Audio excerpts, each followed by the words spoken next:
নমস্কার বন্ধুরা, কেমন আছো? তো সকাল সকাল আর একটা ব্লগ নিয়ে চলে এলাম, ছোট্ট মিনি ব্লগ। তো সকালবেলা ডিউটি থেকে এসে দেখছি মেয়ে মাছ কিনে নিয়ে এসে বাজার থেকে রান্না করে নিয়েছে। তো বেশ ভালোই লাগলো। রুই মাছটা মেয়ে বানিয়েছে, দেখো খুব সুন্দর বানিয়েছে। তো আমি কি করলাম, বাকিটা আমি সারবো।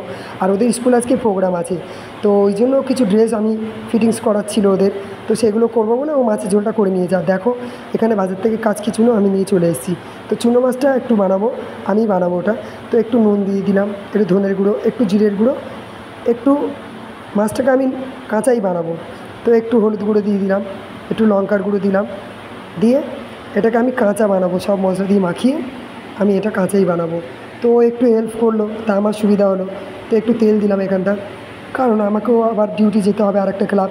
তো এখানে টমেটো, পেঁয়াজ, কাঁচা লঙ্কা কুচি করে নিয়েছি, এগুলো দিয়ে দেবো মাছের মধ্যে।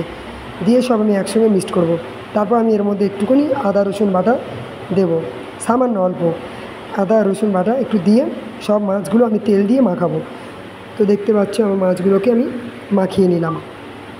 খুব তাড়া থাকে, কারণ আমার এইটুকু টাইমের মধ্যে সব রান্না সেরে আবার ডিউটি যেতে হয়। তো একটু এগিয়ে রেখেছিলো বলে আমার ভালোই হলো। তো আমি তেলের মধ্যে একটু কালো জিরে দিয়ে আর মাছগুলো ছেড়ে দিলাম।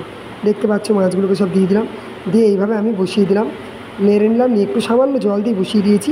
তো দেখো মাছটাকে এবার আমি ঢেকে দেবো, তারপর আমি তোমাদের দেখাচ্ছি মাছগুলো কীরকম হয়। তো এইভাবেই আমি কাঁচা মাছটাকে করি। এবার একটু ওপর থেকে ধনেপাতা ছড়িয়ে দিলাম, মাছটা হয়ে গেছে, দেখতেই পাচ্ছ। তো কেমন হয়েছে অবশ্যই তোমরা জানিও। খেতে অবশ্যই অনেক সুন্দর হয়েছিল, আমার খুব ভালো লেগেছিলো, কারণ আমি ডিউটি খেয়ে বেরিয়েছিলাম। তো দেখো মাছটা রান্না হয়ে গেছে আমার, চুনো মাছটা। আর এদিকে মেয়ে মাছের ঝোল করেছে। আর চলো টাটা।